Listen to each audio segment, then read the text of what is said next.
آپ دیکھیے نا ہندوستان میں ہم کبھی ان عمارتوں کو حیرت کی نگاہ سے نہیں دیکھتے.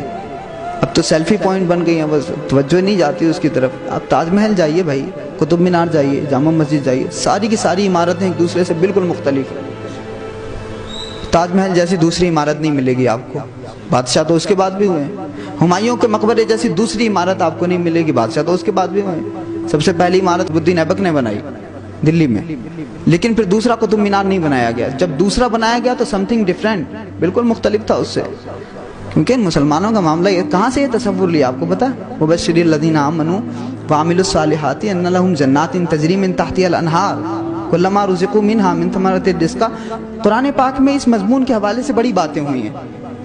جگہ جگہ اللہ نے جنت کا تذکرہ کیا کہ جنت میں محلات بنے ہوئے ہیں, جنت میں مینار بنے ہوئے ہیں, جنت میں نہریں بہہ رہی ہیں, جنت میں گرینری بھی ہے, درخت بھی لگے ہوئے ہیں. جب مسلمانوں نے پڑھا کہ اچھا یہ ساری چیزیں جنت میں موجود ہیں, تو ایک نقشہ دماغ میں بیٹھ گیا, انجینئرنگ کا ایک نقشہ. انسان کے دماغ میں جب ایک خاکہ بیٹھ جاتا ہے, اس کے بعد میں وہ زمین پر اتر آتا ہے نا. تو قرآن میں یہ چیز موجود تھی سب سے, ذالک الکتاب لا ریب فیہ, اس میں تو کوئی شک کی گنجائش نہیں. تو جب قرآن میں یہ چیز موجود تھی تو میرے بھائی تبلیغ کا یہی طریقہ نہیں ہوتا کہ ایک مولانا شور مچاتے رہیں, لوگوں کو بلاتے رہیں. تبلیغ کے بہت سارے طریقے ہوتے ہیں, اور آبزرویشن سے بہتر کوئی طریقہ نہیں ہوتا تبلیغ کا.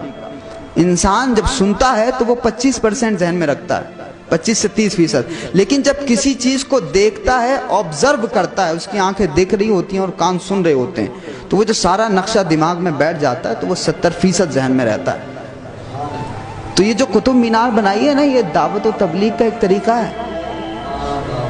اور یہ انہوں نے نقشہ سیکھا قرآن پاک سے کہ اللہ کی جنت ایسی ہے, محلات بھی ہیں, نہریں بھی بہہ رہی ہیں, درخت بھی لگے ہوئے ہیں. آپ جائیے نا قطب مینار میں, آپ کو وہاں پہ گرینری بھی ملے گی, درخت بھی ملیں گے, شاندار اونچے نیچے پہاڑیاں بھی وہاں موجود ہیں, شاندار عمارت بھی موجود ہے. وہ قطب مینار اس بات کو بیان کرنے کے لیے ہے کہ یہ جو مینار ہے یہ اللہ کی مسجد کا مینار ہے, اور یہ مینار اس بات کی گواہی دے رہا ہے کہ ساری عمارتیں بہت بڑی ہو سکتی ہیں, لیکن جو اللہ کے نام سے بنائی جائے عمارت وہ سب سے اونچی ہوگی. اور آج بھی قطب مینار سے اوپر دلی میں کوئی عمارت نہیں ہے. رب کی کبریائی بیان کر رہی ہے وہ عمارت. قوت الاسلام مسجد کا مینار ہے وہ. اور آپ قطب مینار کو دیکھیے تو ایسا آرکولوجیکل ایک بالکل الگ پوائنٹ آف ویو ہے اس کا. آپ دیکھیے آرکیٹیکچر کا یہ نمونہ یہاں سے لے کے پوری دنیا میں کہیں نہیں موجود ہے. ان مسلمانوں نے جب اس قطب مینار کو بنایا تو اتنا شاندار اس میں ڈیکوریشن کیا. آپ تو جھومر لگاتے ہیں, اور وہ جھومر اگر اتفاق سے گر جائے تو پورا رائتہ پھیل جاتا ہے. لیکن قطب مینار کو شاندار کنسٹرکشن کیا, اس میں اتنا مضبوط بنایا کہ وہ جھومر جو اس زمانے میں لگائے گئے تھے آج سے 800-900 سال پہلے, وہ جھومر آج بھی اسی کی طرح موجود ہیں. آپ دیکھیے گا کہ اس کو آرکیٹیکچر کی ٹرم ہے, وہ چھتا جیسا بنایا گیا, وہ شہد کی مکھیوں جیسا. انہوں نے الگ الگ پتھروں کو ترمیم دیا, الگ الگ تراشا ہے ان کو. اس زمانے میں کہ جب اتنی بڑی ٹیکنالوجی نہیں تھی, ذرا سوچیے کہ کتنی محنت سے اس کو تراشا ہوگا, کتنی محنت سے اس کو بنایا ہوگا. تو اب جب اس آپ دیکھیں گے تو قطب مینار کے آس پاس میں قرآن پاک کی آیتیں بھی لکھی ہوئی ہیں جو اس بات کی گواہی دے رہی ہیں کہ اس کائنات کو بنانے والا کوئی اور نہیں, کائنات کو بنانے والا خدا ہے. تاج محل جائیے آپ, پانی کے نکاس کا بھی شاندار انتظام موجود ہے. پانی کبھی ٹھہرتا نہیں ہے وہاں, پانی نکلتا بھی رہتا ہے, کبھی جمع نہیں ہوتا.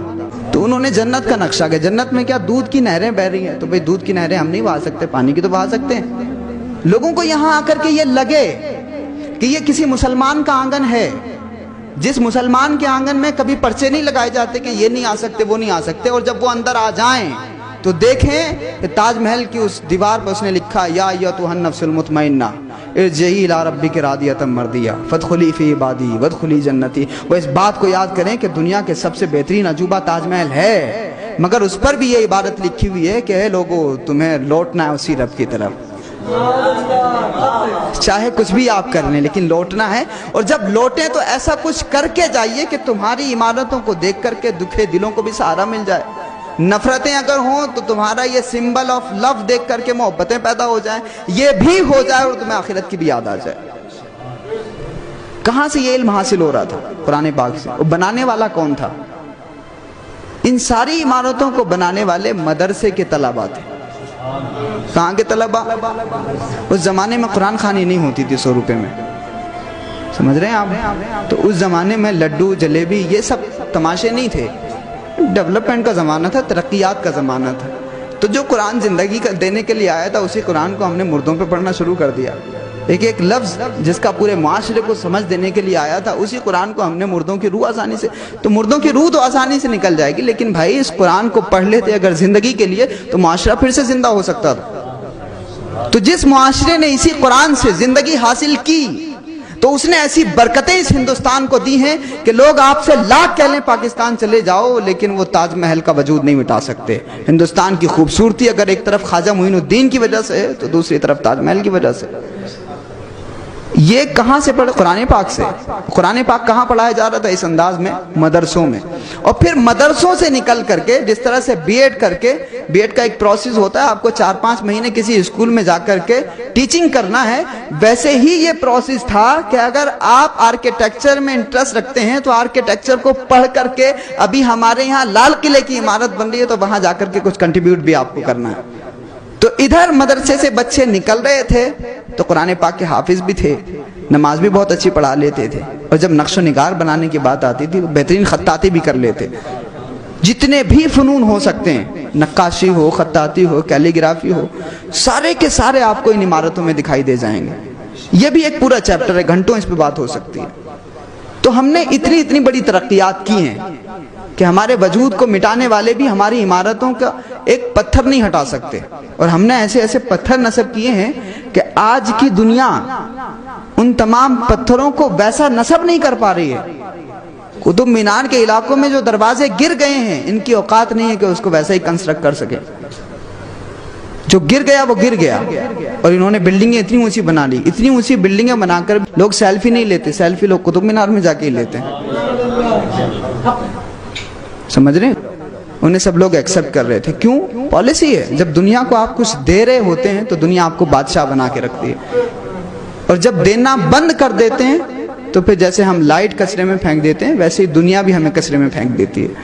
تو قطب الدین ایبک کچھ دے رہے تھے, قطب مینار دے رہے تھے, تاج محل دے رہے تھے, لال قلعہ دے رہے تھے, فیروز آباد کے قلعے دے رہے تھے, دولت آباد کے قلعے دے رہے تھے. چونکہ یہ دے رہے تھے اس لیے بادشاہ تھے, ہم نے دینا بند کر دیا. دیں گے کب؟ جب ہمارے پاس کچھ ہوگا. جب ہمارے پاس ہی کچھ نہیں ہے تو کیسے کسی کو دیں گے؟ تو بنیادی چیز جو سب سے بڑی دولت ہو سکتی ہے وہ ایک انسان کے پاس میں علم ہے. اچھا, ایسا بالکل نہیں ہے کہ یہ صرف مردوں کا کام ہے. بھائی صاحب آپ عورتوں کی تاریخ پڑھ لیجئے, 1/3 دین ہمارے پاس جو پہنچا ہے وہ عورت کی وجہ سے پہنچا ہے, حضرت عائشہ صدیقہ کی وجہ سے.